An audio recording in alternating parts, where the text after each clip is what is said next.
Ito yung gawa natin ngayon mga kasuyan. Ito yung lower part sa isda kahapon na binili natin. Ang upper part yun yung tinula natin kahapon na may talbos. At ito naman, tapos na itong naprito ngayon at ito ang gagawin ko. Since may natira din akong talbos kahapon kasi tatlong bugkot yung nabili ko. Ang isa ay para sa tinula, ang dalawa ay ganito ang gagawin ko. Naka-prepare na ako ng kamatis, sibuyas at luya mga kasuyans. Gagawa tayo ng salad na talbos ng kamote. Ito yung juice niya mga kasuyan at ito yung mga talbos.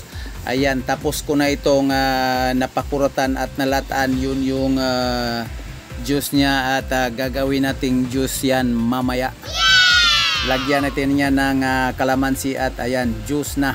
At ito yung mga tirading natin ngayon mga kasuyan. Ito yung na-prepare nating mga sahog. Ito yung talbos at pritong isda. Yan yung pares natin ngayon para pang-ulam ngayong araw.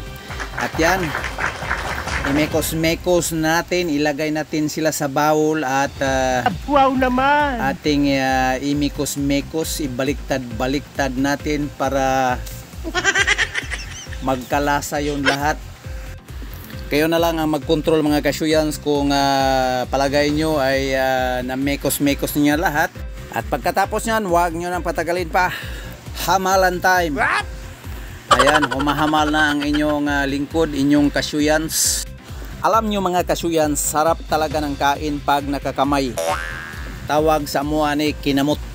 Ayan, dahil ito yan, napakasarap na ulam natin ngayong araw mga kasuyans. At habang tayo'y nagpapatuloy sa paghahamal at pagduduom dito, nagkukwentuhan din kami. Bahala ka sa buhay mo. At pasensyahan nyo na ako lang yung laging tinatamaan ng camera kasi wither yung mga katabi ko dito magpakuha ng video. Paano masabi? Ayaw nila magpakuha ng video pag hindi sila prepare kasi kumakalkag daw yung mga buhok nila. Lalo na't hindi nakaligo.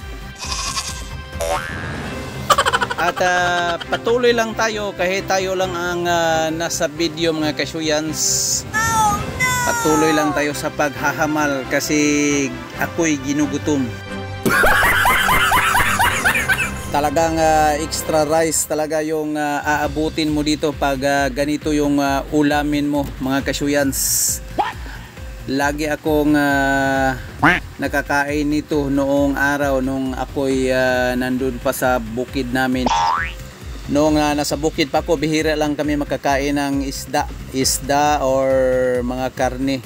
Kadalasan makita mo doon na gulay. Yan, tapos na tayong kumain mga kasuyans. Ako'y ladadok na ng tubig.